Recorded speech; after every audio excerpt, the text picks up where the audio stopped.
seat in the back, if you would mind coming up and have a seat. We got lots of seats up here. Unless you're Mary Ann behind the counter, you're okay. It's easier for us if we all are seated.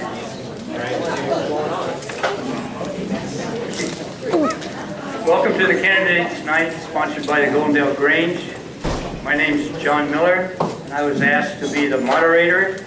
And I guess we'll start. If you'll please stand, we'll do a pledge of allegiance.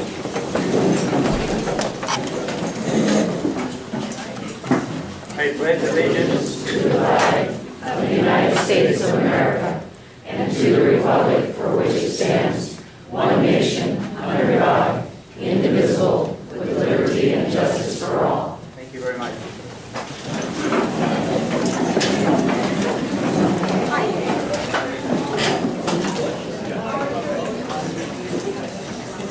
As you probably, I'm sure everybody's aware, the general election this year is on the 4th of November, and the ballots will be mailed out starting on the 17th of October.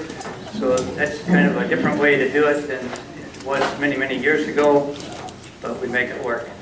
So Candidates Night, before the ballots are mailed out, becomes very, very important. For the contested positions, we're going to have only a question and answer session tonight. And for the others, I'd like to actually ask those that are uncontested if they would stand and briefly introduce themselves in about 10 seconds so everybody can recognize them. Would you start down the left? Hi, I'm Renee Campbell, your current Kentucky County Clerk, and I think I'm 20 seconds is probably up, but you know. Thank you, Ray. Thank you, Renee. I'm Brenda Sorensen, I'm the county auditor, and I take most of you know what we do, the department's in my office, and then my 10 seconds are up, I can love you with you any questions, and come visit. Thank you. Thank you. Great. And I'm Joe Gallagher. I am running for Kentucky County Treasurer. I'm currently working in the Kentucky County Treasurer's office for the next bit. So thank you. And if you have any questions, come visit. Thank you very much. And we have one member in the audience, Rick Hansen. Rick? Good evening, I'm Judge Hansen, currently serving as Kentucky County East District Court Judge, and I'll be available if anybody has any questions out. Thank you. Okay, we have a couple of people who could not attend, and I'd like to ask Lucille if you'd come up and read one of the letters.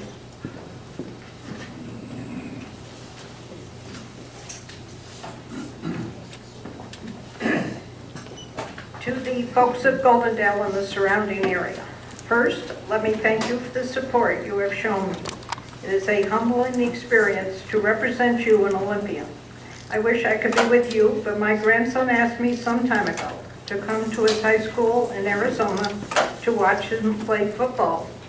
I feel that is important for me and for him. Hopefully you will understand. I predict that this will be a very long session of the legislature, considering that we are under a court mandate to fully fund education. We are talking billions. As in the past, I have fought increasing taxes, and I plan to continue that pledge to you. In addition, we have other important issues facing us. Major transportation problems that we cannot continue putting off. The initiative, if passed, that would further reduce class sizes. This, along with it, will add $1 billion more to our budget. Improved measures allowing for forest cleanup to help keep forest fires at a minimum. Water. Be sure we have adequate water for our agricultural needs, which are the backbone of our economy in this district. The list goes on and on. With your help, we can meet these challenges and others. Again, thank you for allowing me to represent you in Olympic. Norm Johnson. Thank you, Lucille. Angie Hoffman, would you come up, please?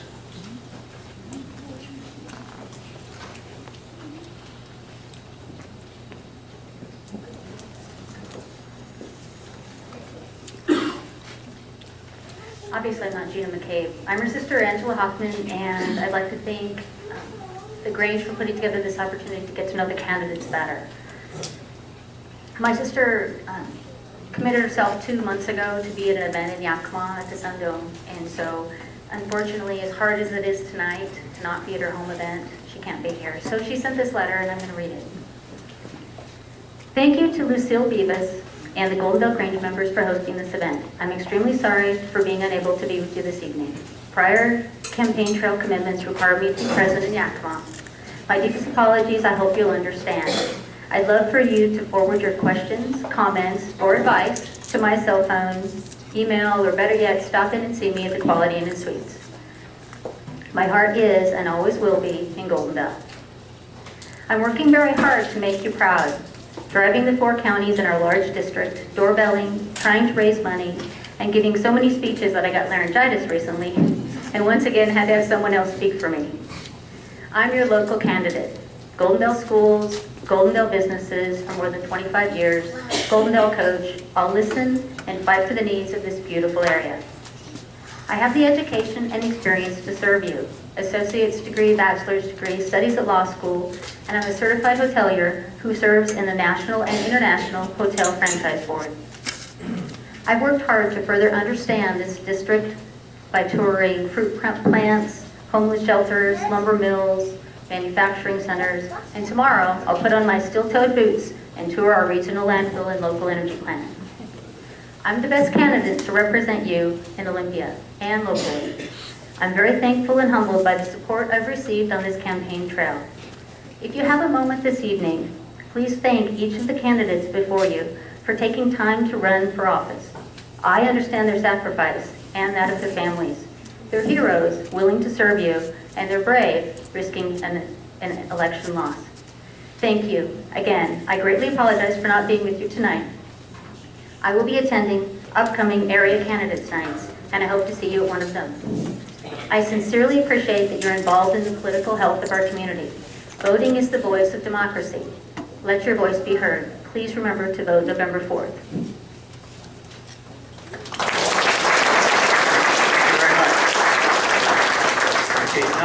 To get started on the rest of the program, which is a question and answer session, I'd appreciate if we started over here on my right, and each of you just briefly stand and introduce yourselves so that the audience knows who is here. My name is Mike Richards. I'm running for Clickitat County Commissioner, District 2. Thank you.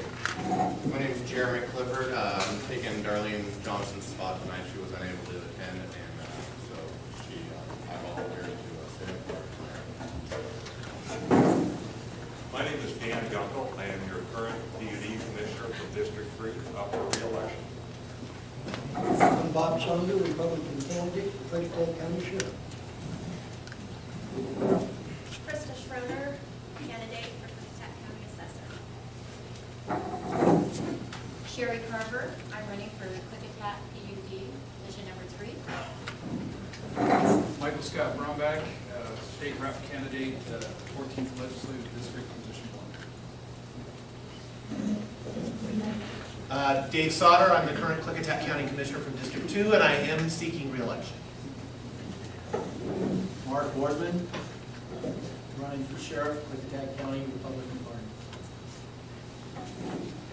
Lori Hopter, current Clickitat County Prosecuting Attorney, seeking election. David Knell, seeking an election for Prosecuting Attorney. Okay, thank you very much. Now, we'll start the questions. Let's start with the written. We have both, you can ask questions from the floor. You can write written questions. The written questions go over to Lucille or to these two gentlemen or Kathy. I was going to walk around and fix them up if anybody's got them. Okay, so if you have questions, well, you can give them to Kathy.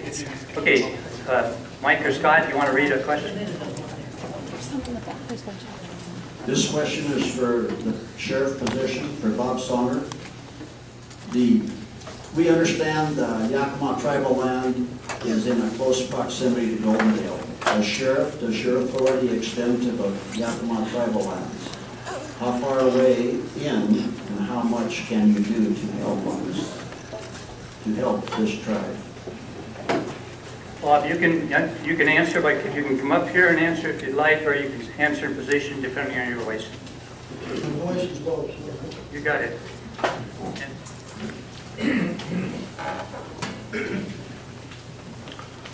Our authority as Clickitat County Sheriff extends into Clickitat County on reservation. However, we have no authority to arrest Yakima card members, Native Americans. Caucasians, Hispanics who are not card members violate the law on the reservation in Clickitat County. We do have the authority to make that arrest. However, there are some agreements that I believe the prosecutor's office is working out with the Yakima Nation. We have a good working relationship with the tribal police, and we've also worked with them in cooperation, taking down large marijuana production. I hope that answers the question. Thank you very much. Okay, we have, Bob, would you like to introduce yourself just briefly? You can stand. Oh, hi, my name is Bob Zingenthal. I'm the Democratic candidate for Congress in the 3rd Congressional District here. Just real brief background. I spent most of my life in private business. Graduated from San Jose State in 1984 and then went into the telecom industry, which I did for 20 years. Came up to the Northwest here about 3 years ago. Raised my family and get away from California. It's been a great choice. Also worked for Senator Cantwell for 4 years as her district director, so I spent a lot of time here in Clickitat County. Been through here many, many times, owned some vineyard land with my brothers and sisters in outside of West Richmond, so I know the area fairly well. It's been a great privilege to serve you before. I'm looking forward to it again. Thank you very much. Perfect.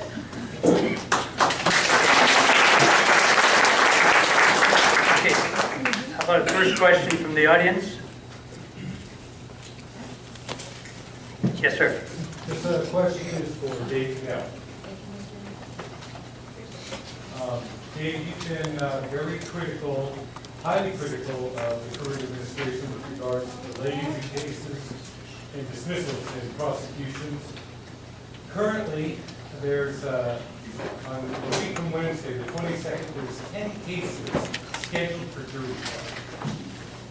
I want to know what your proposal is to resolve all of those 10 cases without a delay or a dismissal. You want me to tell you what the facts are of the 10 cases I believe that you're handling and how to resolve them? I'm not sure if that can be done for someone that hasn't been familiar with the court files. Why there's 10 cases stacked up and there hasn't been plea negotiations or what have you, I can't address why you're stacked up. I'm not sure how you can answer the question about how you do the job better. I believe that we have a situation in which the dismissals have, the high dismissal rates are a result of the committee charges being filed because they're not following the standards laid out under the statute. Now, if there's cases there that shouldn't exist, I can't comment. I haven't read all the case files. I don't sit with you in your office and go through your files. I don't know why you have 10 stacked up and there's nothing to do. So I'm not sure how I can answer. Thank you. Question from the mic? Excuse me, can Mrs. Hoffner address that question? She will have a time later. Okay, I should mention that if you want to take notes and you want to comment on an answer to a question, I'll give you time when we get through a bunch of the question and answers. This question is from Mark Boardman. In an earlier presentation, I heard you refer to an uphill battle in budget matters. You also refer to training opportunities, staffing requirements, and other work that would need better funding. What ideas or strategies do you have for presenting the KCSO budget needs to the county commission? Thank you. The thing that we can do to make the case for additional funding is to demonstrate what we've done to make good use of the funds that we have to start with. That's done through documentation that we have on how many hours have been put in to various different types of training and how those have brought returns to the agency, such as being able to get reductions in man hours on that of downtime out on the drive course when we have an additional instructor out there now. Things like in our DT instructor, how we can reduce the liability and the vulnerability of our officers by having them trained in their defensive tactics in their course of duties. Other things that need to be presented in the budget in order to justify is do comparison to other agencies of like size as to what their facilities are, what resources that they have that would be commensurate with what we have. Thank you. Thank you.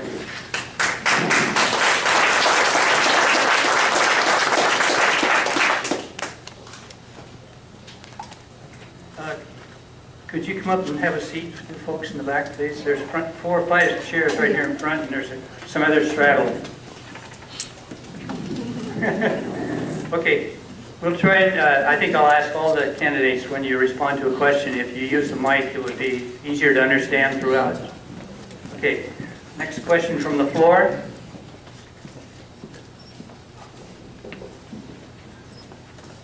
Yes, sir.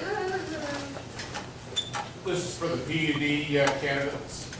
My understanding is that in the last years, multiple years, there's been a lot of grant money that's been obtained by the PUD because we don't have the population in our county to support the infrastructure that we need.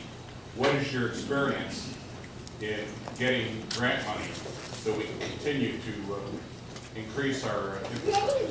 Okay, thank you. Dan, you want to speak first, and then...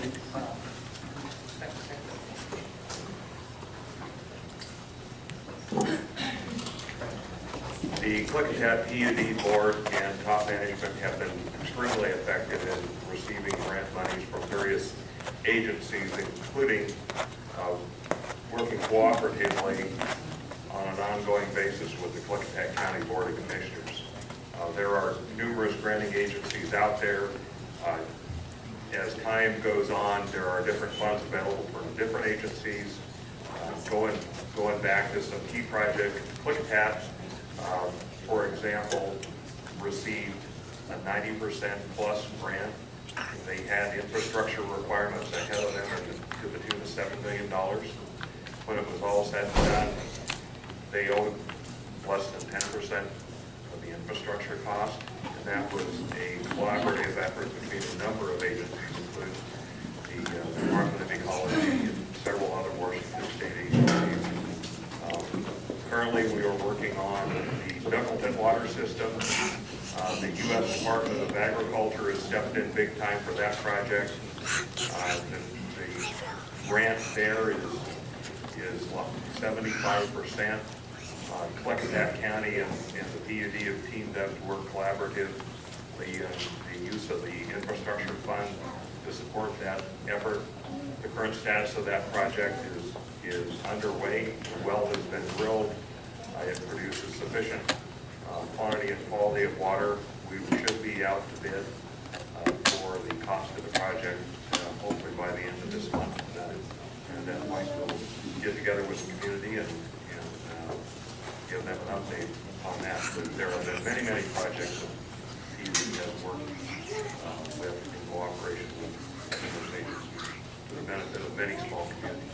Thank you, Dan.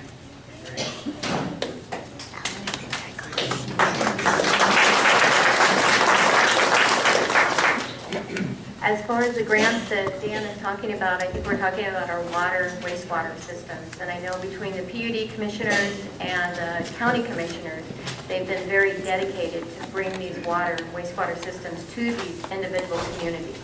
There's 15 altogether. We have actually 10 communities, but 5 of them have the wastewater and the rest are for water. Their commitment has been to keep their water bill and their wastewater bill reasonable, and so they have achieved these grants. Some of the gas fund money that PUD pays to the county for a license to take the methane gas off the plant goes into a gas fund, and the county commissioners approve that, and that money is being used too. And so I would consider all of these grants. As far as the PUD working on grants for their electrical system, I have not heard of anything, no one's talking about any grants coming down the line. So I just know they've worked on grants on the water and wastewater systems. Might be something to work on. I know when Keith Saline was there, he told me he used to write grants, and he wasn't sure if anyone was there that was still trying to do that. So something to work at.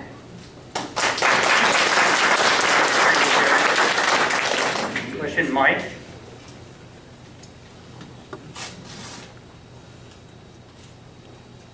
This question is for Mike Richards, County Commissioner. Why did you give up a high-paying job with excellent benefits to run for County Commissioner? What special interests are you looking to protect or gain from this position?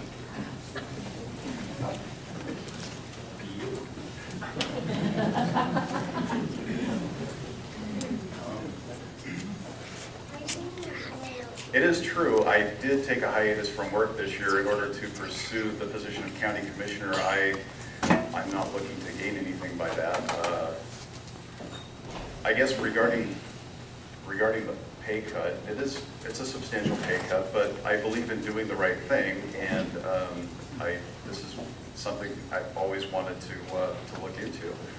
As I looked into the county's finances and the budgets going up and skyrocketing, I decided that the best thing that I could do for the county, the community, and my children is to seek the office so that I can look to bring a more fiscally responsible attitude to the Board of County Commissioners. That answers it.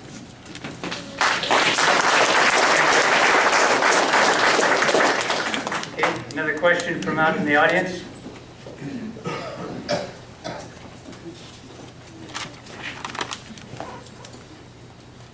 Okay, Mr. Robinson?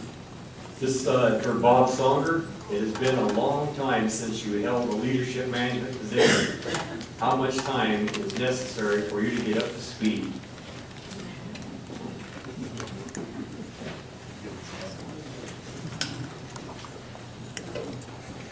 I wondered when that question was going to come up. Yeah, it has been. It's been probably about 20 years since I've been in management. Because after I left management, I've been doing the job as range timber deputy for 13 years here in Clickitat County. How many out here have a degree? Bachelor's, associates, and masters? How long ago did you get those? Are they still any good? I would think so. Obviously, this is a dig at my age or back when I was a manager, but I can assure you that there are basic principles in management.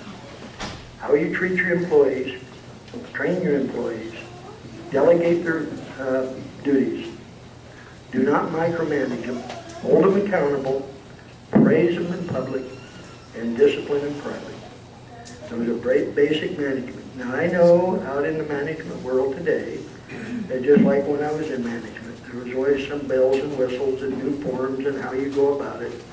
But managing people is as true today as it was 20 years ago. So anyway, I can assure you it would not take me much time at all to get in speed to manage. Thank you.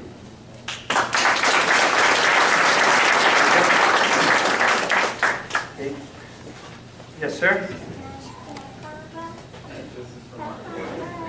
How long would it take you to get up to speed? Okay. You got a question? Yes. The question was, how long would it take me to get up to speed for management? I'm there now, and I have a list, and it's been published as to what I've already accomplished in 14 months, despite my lack of management experience prior to. So I'm making some real headway. We've got a lot of improvements, both morale-wise and efficiencies that have made headway within the sheriff's office. So in answer to your question, I am there and looking to improve with every week. Thank you.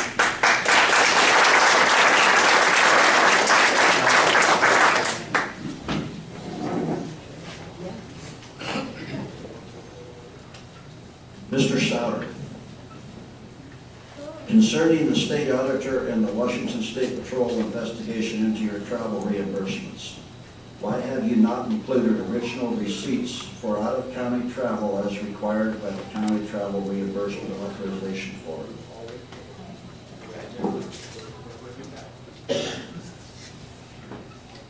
Usual protocol is that we don't comment when we have an investigation underway. Although I think all of us can understand that protocol has not really been much followed in the last couple weeks. Anyway, so I will answer generally speaking rather than specific to what the allegations that were made. I can say that I'm not exactly sure what the questioner is asking, because to my knowledge, we do include original receipts. We must include original receipts when we submit for reimbursement. So that's an erroneous question.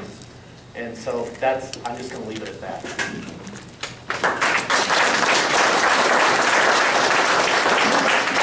Thank you. Yes, sir, in the back. Yeah, for Mark Boardman. What management experience have you had before being a sheriff deputy and prior to that? Where? Very fair question. The management experience prior to taking over as the undersheriff position was not substantial at all. It was minor responsibilities, taking over the detachment on occasion for the sergeant in charge. Administratively, though, I was able to demonstrate those practices without having the supervisory role, because I was involved sitting on the pilot committee for the State Collision Investigation Committee. And as a result of that, a lot of the practices, the protocols, the technologies, and the forms that the state uses statewide are employed today because of my participation. Thank you.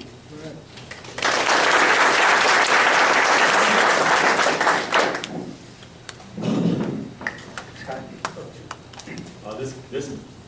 This question is for Bob Songer. If you eliminate the undersheriff's position, who is going to be in command if you can no longer act as sheriff?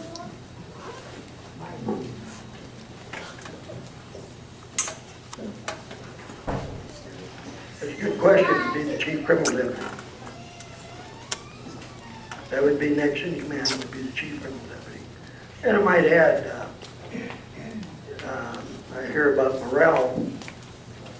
I got to tell you, it's not as good as my opponent would say it is.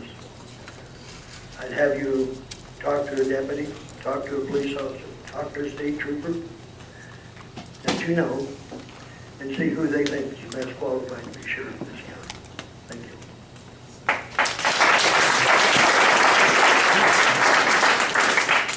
Mike? This is for Representative, State Representative Scott Brumback. 4 years ago, you ran against Norm Johnson as a Democrat. Is that true?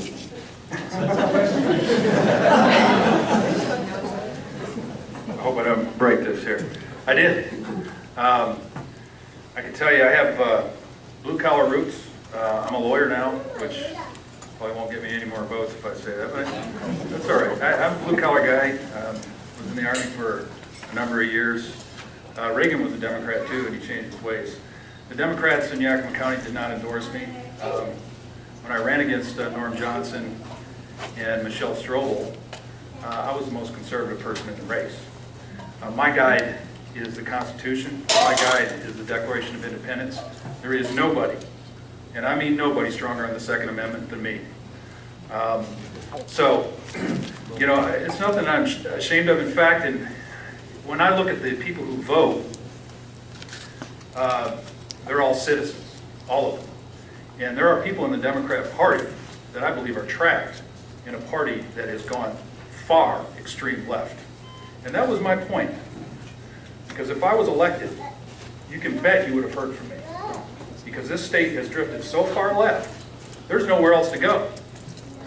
And so I know that there are people that want to use that against me, but keep in mind, in this race, in the primary, there was a guy named Ben Shovall that was running. He was from Pennsylvania, New York, was a far-left Democrat who came here 5 years ago and ran as a Republican. The establishment endorsed him. There was an R after his name. You cannot be blinded by letters. You have to find out who the person is. Ben Showball gave money to Jerry Nadler, a congressman from New York, who said that the NRA was enablers of mass murder after Sandy Hook. Okay? You have to be aware of who the people are that are running. And I'm an open book. I can tell you, the U.S. Constitution is sitting right there, and the Washington State Constitution is right there, too. The Declaration of Independence is the center of who I am. We hold these truths to be self-evident, that all men are created equal. We are endowed by our Creator with certain unalienable rights. That means you can't divorce them from us. To life, liberty, and the pursuit of happiness. I believe that to my core, and I will fight in Olympia if you elect me. Thank you.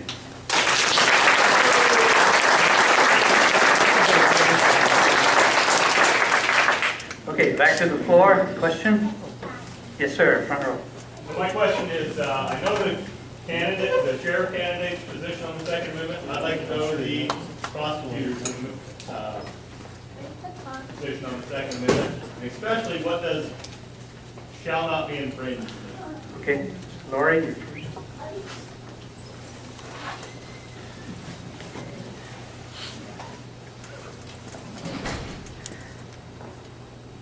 I think that language is quite clear. It means that there shall be no laws to take away any of our rights to bear arms.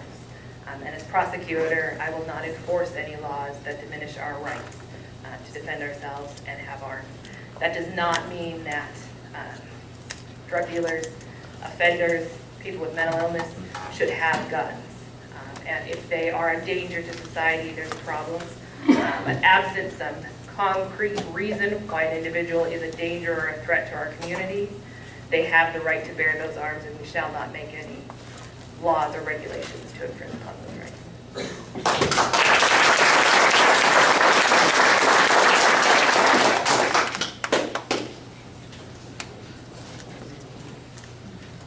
Second Amendment is pretty clear. It's Supreme Court interpreted, actually for the first time 200 years ago, about 3 or 4 years ago, to establish that it's an individual right to possess weapons. So it's beyond controversy at this point. But it's amazing it took 200 years for the Supreme Court to state that in writing, but that's the fact. That's the law of the land. And anyone that differs from that is ignoring the Constitution and ignoring the will of the people. The notion, there's been this rumor flying around that somehow I have an objection to the Second Amendment or I favor 594, and it's just completely false. And I've stated that publicly multiple times before. So the Second Amendment means what it says, that individuals have the right to bear arms. Thank you.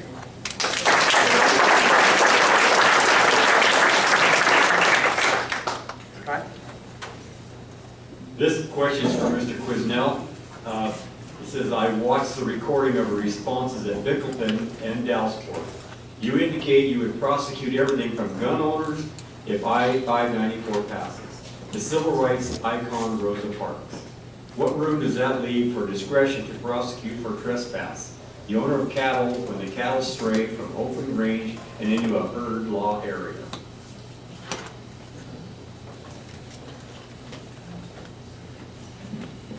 Well, I think there's several questions there. I was asked if 594 was passed and if a case was referred from law enforcement, would I file charges? And I stated it's the obligation of the prosecutor to take and evaluate referrals from law enforcement and file charges if you believe there's sufficient evidence beyond a reasonable doubt. I don't believe that's non-controversial. That's stated as a prosecutor's obligation in the law. As to the Rosa Parks, there's been a taken out of context circulation of a video in which the two candidates were asked, would you have prosecuted Rosa Parks in 1955? Now, immediately after folks talked about the need for community values to be incorporated, and my opponent made a long statement in which that was the centerpiece of her decision to prosecute. If you're a prosecutor, most likely a white male privileged prosecutor in the South in 1955, and you didn't prosecute the charge that was put before you, you were not doing your job at the time. And I stated clearly in the clips that were not distributed that that's a function of the separation of powers, the constitutional limitations on the executive branch. Is that the executive is to enforce law, the legislature, either through the representatives that are elected or through the will of the people through the referendum process, pass a law, and the judiciary interprets the law. Now, if the constitutionality of a law is at question, there is a suit filed, and normally the action is stayed if there's a likelihood of determination of unconstitutionality, and it works its way through the judiciary. That's called the checks and balances. This is the foundation of our republic. This again, is not controversial. Thank you.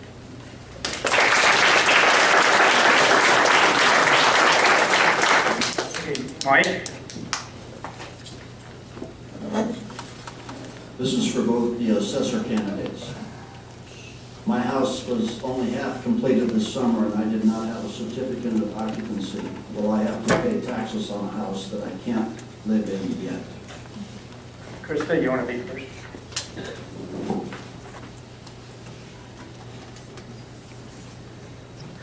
Property is picked up for new construction at certain times of the year. Something like this would be picked up as a percent complete, not a total completion value. So if it was, if it was within that time frame that you can pick up new construction, then yes, there would be a portion of it that would be picked up, but not the whole value of your structure. It's just called a percent complete. And then you would be put on the list for next year to come out and be looked at again and see how much progress you've made. And you would continue to be put on that list every year until your house was complete. The assessor's office does not police occupancy permits. That's the building department and code compliance. So basically they pick up what's there and however much of that is there.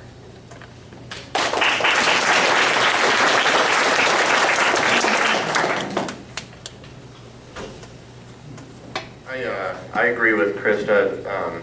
You would pay taxes on a partially completed construction. Per direction from the Department of Revenue, we are directed to pick up property that's unfinished. And we put you on a list and check in with you annually as to when that property is finished. And we work with the planning department with permits and certificate of occupancies to check when that property does become complete, so we can assess you at the full 100%.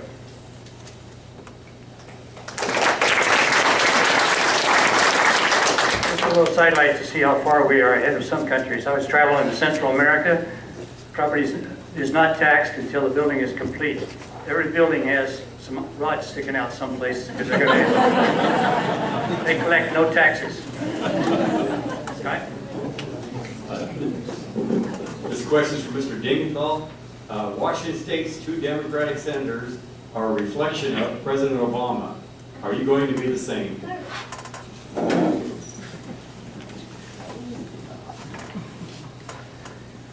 I think if you take an office that's a federal office and you're simply a reflection of the administration, you're doing a great disservice to your district.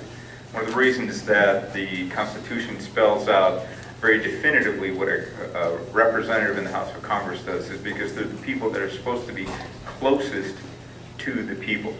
In the Constitution's original writing, the maximum amount of people in a congressional district was 10,000. I think that would give us something like 27 people in this district. But I would say, no, I'm not sure I would completely agree that Cantwell and Murray are 100% there with the president.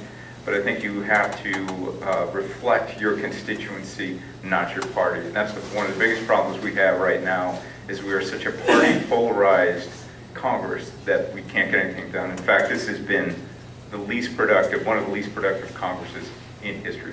By the way, just real quick, I want to thank the Grange for allowing us to be here today because I'm a proud Granger myself. Thank you. Okay, audience question in the back. I have a question for Mr. Dingenthal. Could you tell me why you think town halls are so important?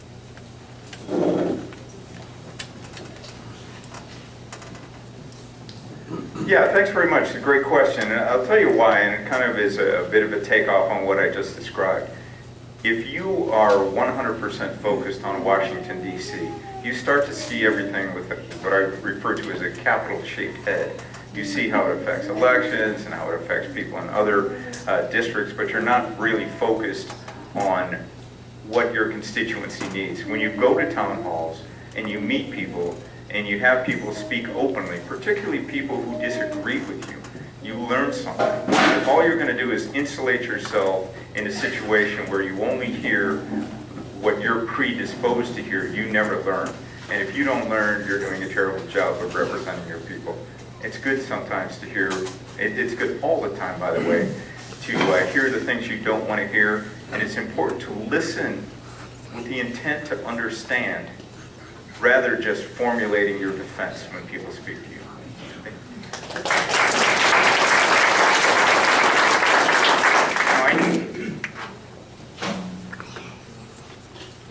BUD Commissioner, Sherry Carver, this is for you. The last time you ran for office and lost, you took your children to Vancouver and did not move back until your children all graduated. How can we trust your commitment to the PUD and our county?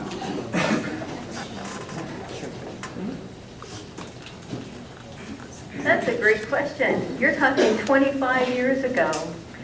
And I did not leave right away. I was very involved in our schools. The schools, they had 20 to 30 hours of my time. I was volunteering. I also had a very difficult child, and that was why I was spending so much time in that school. How many of you have ever seen the movie Good Will Hunting?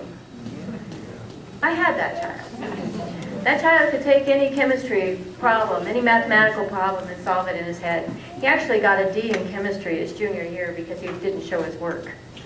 So why did I leave town? I did not leave town because I was not elected. At the time I ran against Audrey Thompson. We were both very, very qualified. Neither one of us put a sign out. We didn't spend a dime on the election, and it was for school board. And I know Ray Thayer, he has been very concerned about that with me. He's very vocal about the fact that he was on the school board at the time, the fact that I took my children out. And so I would have to ask you as an audience, if you had a child like that, who you were already paying for special type education to provide for him, and the teachers really did not know what to do with him. He was a complete challenge because he could think circles around everything they wanted him to do. I remember he came home and he drew people and he made stick people. And I said, why aren't you drawing people? He said, because they just want me to be busy. If I make a person, then I have to color it. With the stick, they don't make me color it. And so, I mean, he was in first grade. So, I ran for office I think it was 3 or 4 years on the school board before I decided to take our children out. And it was my husband, who was a wonderful supporter, that encouraged me to do what I did. And I have to tell you now, it was one of the hardest decisions I ever made in my life, to be a member of this community, to be completely focused and involved.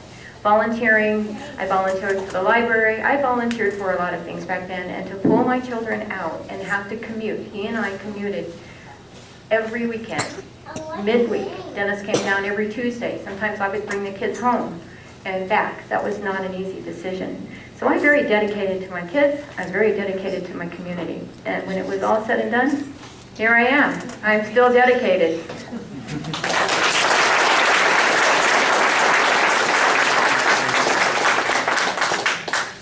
In the audience? Yes, sir. So this question's for Scott Brumback. There is talk about a gas tax at the state level that they're trying to push through. I would like your comments and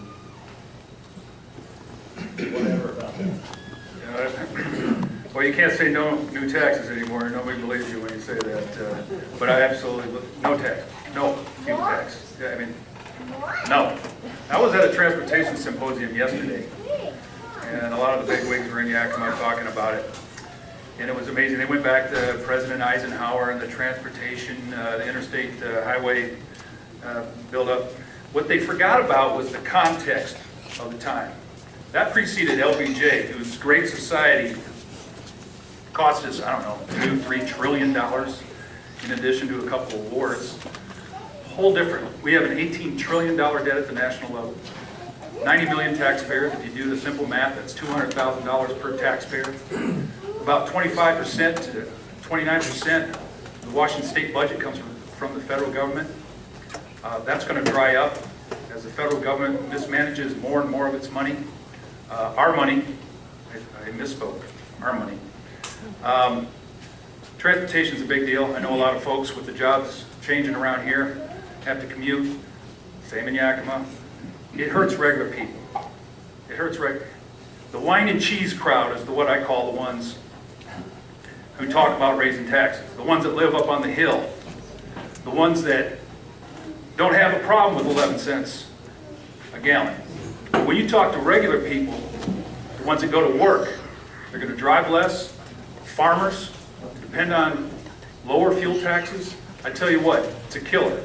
And they're going to do it. They're talking about it. They're out in the open about it. You know, there's that 11th commandment. I was in the Army under Ronald Reagan. I understand what he was saying. But I tell you what, it's not just Democrats. There are Republicans too, and they're going along with it. We got to stop them because they're going to do it.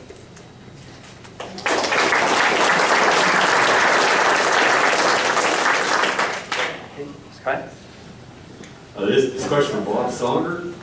Comments on Elko, Nevada lawsuit. What have you learned and what would you do differently?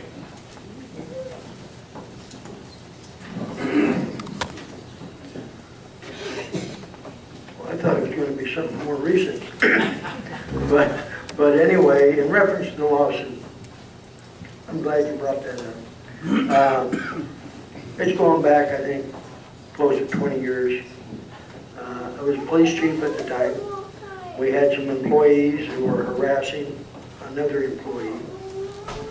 And it was starting to develop into a fairly serious problem as far as the employee that was getting harassed. So a complaint was filed with my office. I looked into it and I called 4 dispatchers in that were allegedly involved. And I gave them a direct order. I told them it was under investigation, that we're doing an investigation on the complaint. And I did not want them talking to other witnesses about this case that was involved until the investigation is completed. And each of them acknowledged it was direct order and they understood that. That very night or the following night, it's been 20 years ago, I don't really recall, but they went out and they talked to other witnesses involved at the union meeting. And the witnesses they talked to was not a union representative, it was other members. And they talked to them. I talked to the city manager, the mayor, and the city attorney. And they concluded and agreed with me termination for insubordination, violating a direct order. Now those in the military, I served in the military, know how important it is when you have a lawful direct order and it gets violated. You're setting an example for the rest of the employees. They agreed that termination was what needed to be done.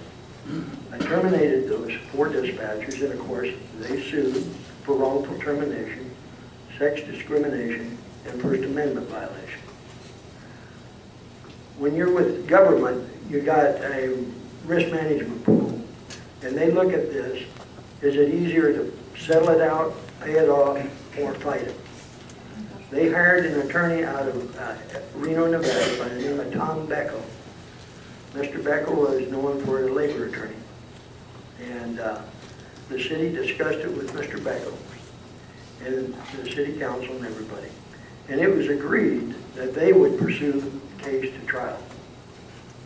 They did not want to settle it out. That was not Bob Songer, the police chief, who decided to take it to trial. I wasn't in disagreement with it, but they're the ones, the city, that took it to trial. 3 of the employees settled out prior to trial. 1 employee went to trial, and it went to a jury. And I can tell you, anybody involved in law enforcement or the prosecutor's office will tell you, if you have a jury trial, you got no guarantees. It's that simple. And the city felt they had a strong case, the jury felt differently. The jury come back in favor of the employee, and there was an 88,000 some change awarded against me. The courts found that I acted within the scope of my duties as a police chief, and I did not have to pay that. It was covered by the city. Would I do the same thing today? I'm not going to stand up here and tell you that I never made mistakes as a manager, folks, because I did. But I will tell you in reference to that matter, when you give an employee the direct order, and it's a lawful order, yes, I would make that decision again. Because it's important that your orders are followed, and you have compassion for employees, but you have to maintain control within an agency through the management. Because if you do nothing or very little is done with a direct order, then consequently you got no control over your department. So anyway, I don't know if that answered your question, but I hope it did. Thank you.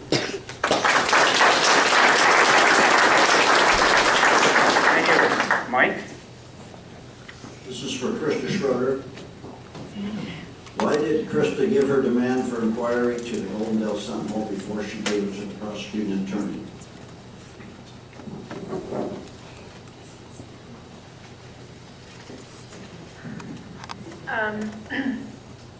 When my husband and I received a letter stating that we willfully intended to defraud the assessor's office, we felt that we needed to hire an attorney.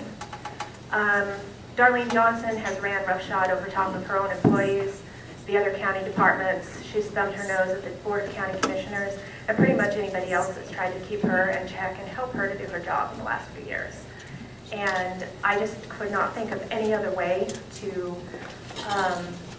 try to deal with this. I knew as soon as I read the letter that the letter was not meant for me.